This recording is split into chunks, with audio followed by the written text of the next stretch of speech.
You wake up in a destroyed underground lab after 5,000 years of cryogenic stasis. When you reach the surface, you find that the race that replaced humans views you as a hyper-intelligent and highly dangerous Eldritch abomination. Within the few texts, preserved well enough to salvage any sort of message, they found hints of an elder civilization. A relic of a world long dead lay somewhere beneath the blasted heath where they stood.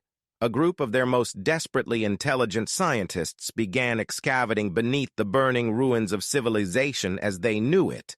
They came upon maddeningly impossible structures, cool despite the burning air of the world around them. Smooth and metallic, yet clearly organic, something nature could never have wrought unto this world, with impossible curves disappearing into themselves and becoming non-Euclidean lines spiraling into nowhere. One of the more feeble-minded of their crew broke into a panic upon seeing the structure, raving of elder races better left untouched, better left buried. They helped him up the ladder leading to the surface, but quickly resumed digging after. Soon their path was blocked by an impenetrable wall of darkness, solid to the touch, but letting not even light escape its maw. A brief discussion ensued where it was decided one of their party would make physical contact with the wall. The one brave soul reached out, trembling, and felt the oddly bumpy surface of the blackness. Almost instantly, the group was blinded with an unfathomably bright light, searing their vision and causing them to inadvertently crumple to the ground. Straining against the intensity of the otherworldly brightness, the one who initially touched the wall saw ridiculous symbols flashing in and out of reality. As the symbols increased in frequency and number, a soft, high-pitched keening sound started to fill the air. Like a gentle machine starting after centuries of inactivity, the ground beneath the excavation team began to buck and shake, causing those with hardier constitutions, the ones that managed to regain their feet after being blinded, to fall again. The structure upon which they stood began to rift and tear, faults and seams appearing from nowhere. There was no noise, no breakage, no destruction. The ground split perfectly in equal parts, preserving the alien smoothness of the material beneath their feet. Half of their group was lost, taken beyond the curvature of the horizon, sucked into the void and never to be heard from again. The other half, minus the one who triggered the wall, managed to flee, screaming that they had tampered with angry gods beyond their understanding. As they ran, their minds seemed to degrade into madness. Coherent thought became frantic gibbering as the magnitude of the situation they unleashed tore their fragile conscience to shreds. I met the one who touched the wall. He ended up falling into the stasis pod as it opened, and I woke up. It was a tiny, slimy, eel-like thing with seemingly useless half-arm, half-tentacles sprouting out of random orifices. Disgusted, I raised a hand to brush it off me, but before I could, I heard its whisper of a voice. "Forgive us, please. We didn't know what we sought to unleash. The old text did not warn us of the horror of the awakening. We were fooled by promises of greenery and splendor. Oh, please, God, we didn't know." "What the hell are you talking about? And what are you? Did you turn on the computer? What year is it?"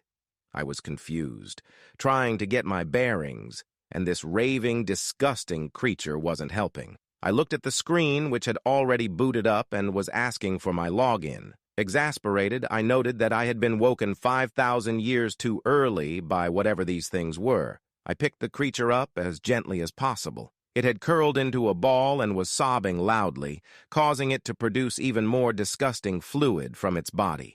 "Look, this is why I was frozen in the first place. I'm supposed to wait until the radiation is gone and we can rebuild, and I don't need any sentient slugs waking me up. Got that?" There are more of you?" the thing asked, too horrified to remember to be terrified. I looked around the lab. It had clearly seen better days. Covered in grime and ash, I could barely recognize any of the technology meant to keep me alive. I noticed that these tiny slug creatures had constructed tiny mounds around the metal beams that supported my cryopod.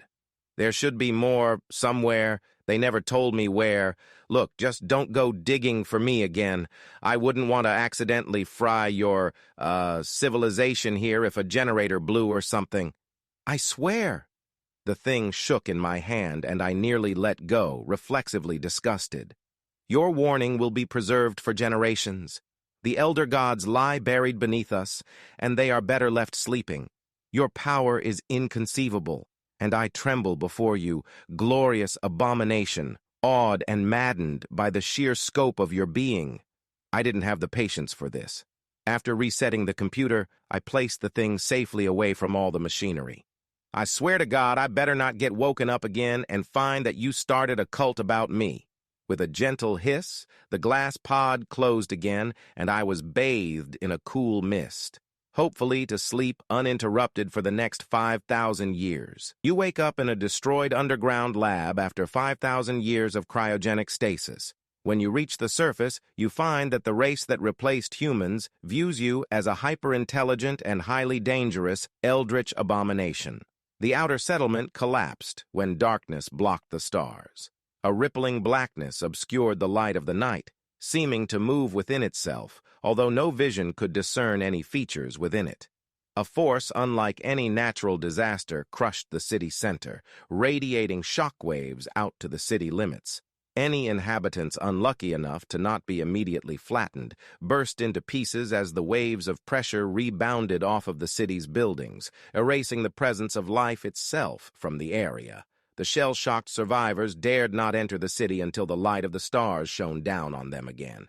As quickly as it had appeared, the obscuring darkness moved on, folding itself away as quickly as it had appeared. While the rest of the survivors did what they could to count the dead, an emissary was sent to deliver a report to the capital. "That's all the messenger said? Can we trust them?"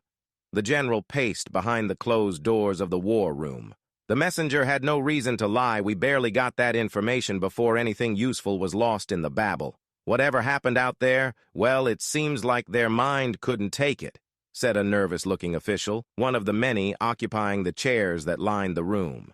"At the very least, we haven't had any sort of electronic communication from the city in days. It fits the timeline," chimed in another official sitting opposite the first. The general considered this information, looking beyond the room and out the window to the sprawling metropolis below them. "Okay, until we get more information, this is strictly need to know, and civilians don't need to know. Is that clear? The last thing we want is some sort of doomsday panic." Everyone nodded their agreement. After some formalities, the meeting ended with the attendees silently filing out, mulling over the recent events in their heads. Bombs, natural disaster, some new, even more destructive technology. The general was the last to leave, and was greeted with the sight of bemused government officials being harangued by one of those crazy street prophets. "And they shall look upon you with dread and hate, choosing to cast their rage down from the heavens unto you, and your world shall end. And they won't care, for beyond the comprehension of mortals is their being. Time is your enemy. Repent. Pray the old ones care not to waste their energy exterminating us." "All the more reason we don't mix religion and politics," said one official to polite chuckles. The group eventually got tired of the street preacher's sermon and moved towards their homes. The general, however, moved away from the group, disappearing unnoticed down an alley. The street preacher was the 8th member of the Church of the Angel to lose their mind in that many days. Something was wrong. The general felt it like a buzzing in the back of the mind, an unseen force reducing one of their largest colonies to rubble while once fervent believers were driven insane. Turning the possibilities only brought on a headache, like the body was fighting off comprehension of these events. Slipping a key out of a hidden pocket, the general opened the door, leading to the city's power hub. "General, you're late. Praise to the angel." The ancient church leader stood before him, bowing slightly in recognition. The general returned the bow. "Elder, praise to the angel. I have troubling news. It may have to do with the recent scourge of insanity our church has been facing." "In time, General. The angel is difficult to comprehend. Even all that time ago, mere mortals were lost to its sheer presence. Our members know that knowledge is dangerous."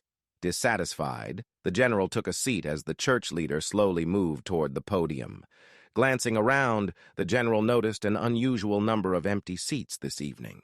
"Disciples," the leader spoke in the usual somber yet powerfully rich tone, "we gather again to give thanks. If not for the angel and the chosen one, we would not be here today, bathed in the glow of a new age. A stillness filled the room as the congregation listened to the gentle hum of the active power lines feeding the city energy. We are blessed to be healthier and happier than any of the generations before us. I know most treat the elder texts as mere stories, fables, but they are blind, and that is good. If all were witness to the truth without proper preparations, I fear to think of the effect on their fragile minds. But look, the elder gods are still present among us. Feast in the certainty of their bounty. Like clockwork, the wall behind him erupted in glorious red light, turning the room into a bloody monochrome. Glorious characters and symbols burst into life, maddeningly indecipherable but impossibly alluring. Unable to resist, the congregation stared unblinkingly at the symbols, each praying fervently for a revelation, any kind of insight into their true meaning. Then, disappointingly soon, the darkness returned. But this time, it brought something with it. Civilians out on the street pulsed, a wave of uneasiness sweeping through them. They clutched their belonging tight, throwing suspicious looks at passers-by, hurrying to get home. It was a group of children who first spotted the anomaly. Pointing excitedly, they prodded each other, looking up at the sky. Soon, adults took notice. Far, far above the buildings loomed an indescribable mass. Twisting and reaching impossibly far, the miasma moved like a shadow, extinguishing the glow of lights in the distance as it drew closer. The skyline tore at the will of this being, sending buildings crumbling under the weight of the blackness. Dust and debris tore up the streets as its destruction moved further. Choking and retching, the few remaining on the street tried desperately to flee but had nowhere to go. Soon, anyone exposed to the chaos collapsed either in fear or choking on the toxic dust clouds assaulting the city. Within seconds, the colossus-like figure had reduced the largest city in the world to dust. Stumbling out of the power hub, the general saw the blanket of destruction laid out before the church. They do exist.